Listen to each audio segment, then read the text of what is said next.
mas fica claro quais são as alternativas, quais são as propostas que temos em cima da mesa para as eleições europeias e quais são as escolhas que se deve fazer. Não aceito nem acredito nesta perspectiva que diz que realistas e credíveis, mesmo credíveis, só são as propostas que representam os interesses dos mercados financeiros e de uma pequena percentagem da população.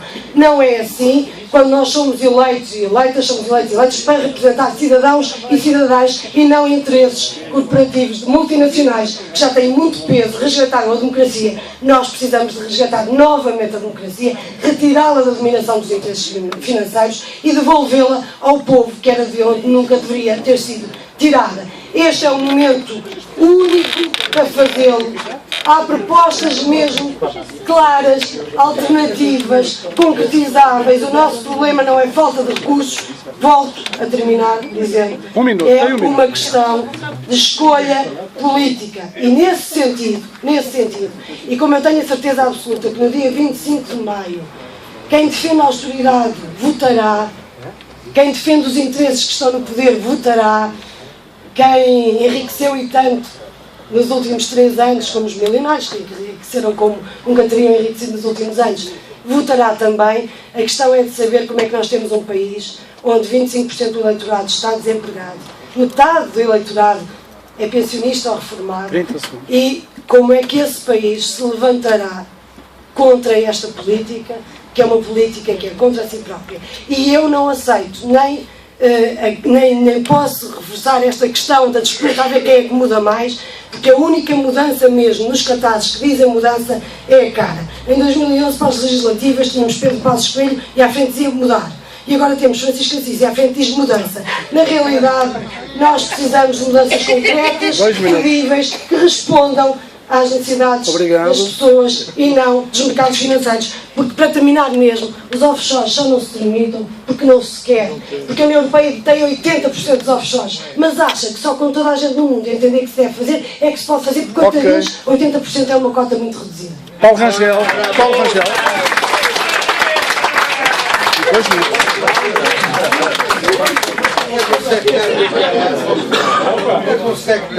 Eu, naturalmente, nesta declaração final, queria, em primeiro lugar, agradecer este espaço de debate, que acho que foi muito útil e interessante, para ver as diferenças entre todos, e acentuando também um pouco mais essa diferença, não gostava de deixar de ser uma coisa. Quando se diz que alguns estão a defender os interesses corporativos disto e daquilo, a verdade é que as eleições são eleições livres. Demonstram porque é que as pessoas votam maioritariamente nos partidos e não noutros. Com certeza que se elas votam nesses partidos, o fazem livremente. E não fazem por eles serem os partidos que representam as corporações ou isto ou aquilo. Portanto, a democracia ainda se faz no voto livre e secreto. E portanto, ninguém deve... Eu acho nós devemos dar a primazia ao povo, mas deve ser o povo que fala. E não ninguém, e não as pessoas, em vez do povo, definirem antes do povo aquilo que o povo há de escolher. E deixem-no escolher, que se ele escolher livremente e serenamente, a sua escolha será sempre respeitada. E este é um ponto que é muito importante aqui. Aqui é importante, é este ponto que é um ponto importante a fazer aqui, nomeadamente para aqueles que dizem que uns representam estes interesses e aqueles e aqueles. Não, as eleições são livres, todos vão e uns têm mais votos que outros e isso é respeitável. E, portanto, segundo ponto que eu acho que é muito importante e era a mensagem que eu queria deixar aqui. Eu acho que estes 3 anos tão difíceis para Portugal mostram que nós não queremos que isto volte a acontecer. Que não queremos que volte a acontecer, ponto 1, que volte a acontecer tantos sacrifícios para os portugueses, ponto 2, uma intervenção externa tão forte como aquela que nós tivemos. E justamente porque nós não queremos isso, esta saída que vamos fazer agora deve ser feita com responsabilidade para nós não voltarmos atrás. E penso que esse é o grande desafio do dia 25 de maio. É saber se nós queremos regressar a 2011 e ao paradigma do despesismo que nos pôs em causa e que pôs em causa verdadeiramente o Estado Social e esse compromisso, que é um compromisso amplo, que é o compromisso de Abril, entre uma economia social de mercado e uma democracia de tipo ocidental, se é isso, se nós queremos voltar a esses paradigmas que põem em causa isso, ou se ao contrário, nós queremos começar um caminho sustentável em que nós paulatinamente e gradualmente vamos recuperar a nossa soberania, vamos recuperar o nosso Estado Social e vamos recuperar o crescimento e o emprego para Portugal. Ok, obrigado. João Ferreira.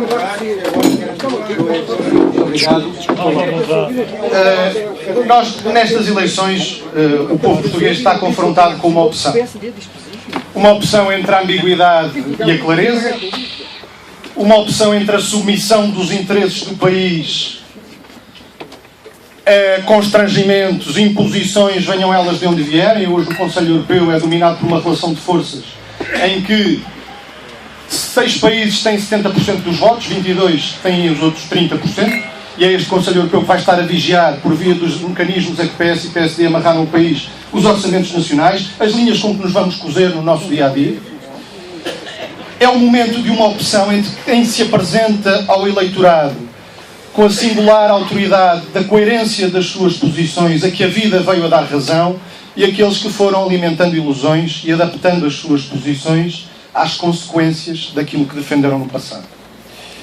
Nestas eleições, já aqui foi dito,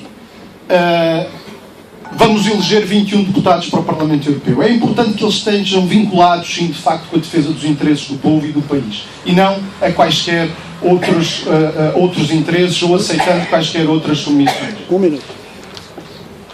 O PCP e o PEV, a CDU, dirigiu nestas eleições um apelo comum a um conjunto de forças e partidos de outros países da Europa. Reuniu 2 dezenas de assinaturas. Por iniciativa do PCP, conseguimos reunir um conjunto amplo de adesões a um projeto e a uma visão para uma outra Europa. Uma Europa social, uma Europa dos trabalhadores, dos povos, uma Europa que não aceita a austeridade, uma Europa que percebe a importância de cada país, cada povo poder tomar nas suas mãos o seu destino e decidir livre de constrangimentos a vida e o caminho que quer seguir. Uma Europa também que não alimenta ilusões. E termino com isto. Foi aqui referida à mutualização da dívida. A mutualização da dívida foi discutida no Parlamento Europeu. Já houve uma tomada de posição no Parlamento Europeu sobre a mutualização da dívida. Por acaso aí até reuniu um consenso um pouco mais alargado. 2 minutos. Ao PS e ao PSD juntou-se também o Bloco de Esquerda.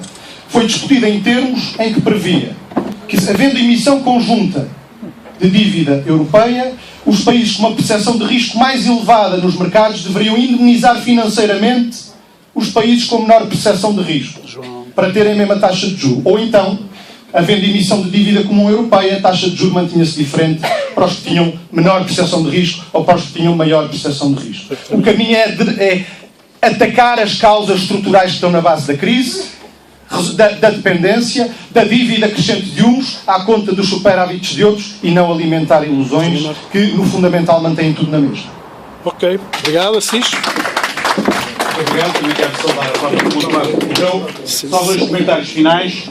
Um ali para a nossa amiga Marisa Matias, do Bloco. Eu nunca tinha debatido com ela e fiquei até muito bem impressionado com essa inteligência.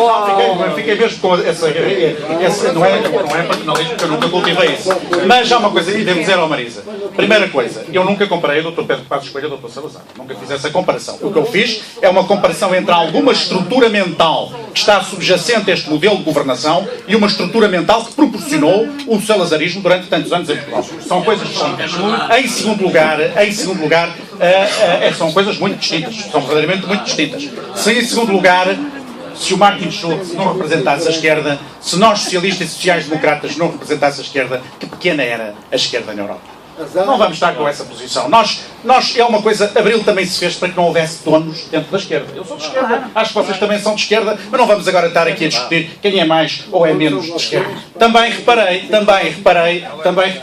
que acusa de grande amor interno ao PSD, mas depois ficam muito incomodados quando eu aparentemente me aproximo até mais de posições de esquerda e quando estão posições que aparentemente seriam mais próximas daquelas que defendem. Há uma coisa que eu digo, eu acho que esta discussão não é a discussão mais importante desta campanha eleitoral e por isso eu não tenho focado em nenhum momento a minha disputa eleitoral nem com o PCP nem com o Bloco de Esquerda. A grande disputa eleitoral do ponto de vista que o PS hoje tem que travar é no sentido de derrotar esta maioria de direita que realmente está a penalizar fortemente o país e que do meu ponto de vista instalou uma ruptura de fundo em relação a um consenso político e social pré-existente. Aliás, e termino com isto, citando um secretário de Estado deste governo, o Dr. Bruno Maçães, que aqui há dias fez uma declaração espantosa, mas reveladora, porque ele disse: eu todas as manhãs penso que como é bom Portugal ter-se finalmente libertado de 35 anos de políticas socialistas. ele incluía nesses 35 anos de políticas socialistas os governos do professor Cavaco Silva. Há uma ruptura, há de facto uma ruptura com um determinado modelo, com um determinado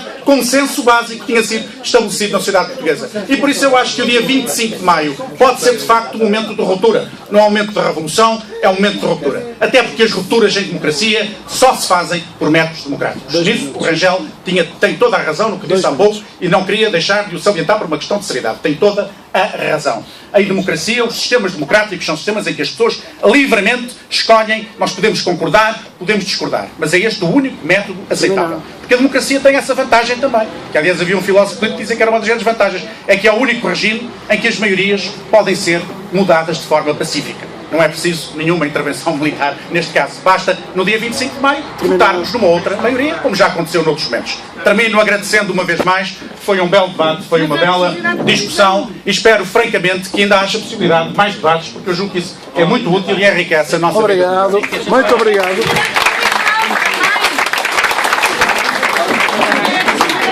Então, Rangel, satisfeito com o debate? Satisfeito, acho que você... Bom trabalho. Marisa, satisfeita? Satisfeita com o debate? Sim.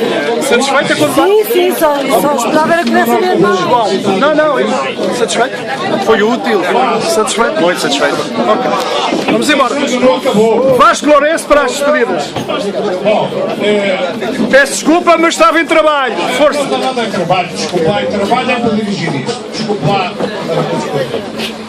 E, portanto, pedir às pessoas para não se levantarem.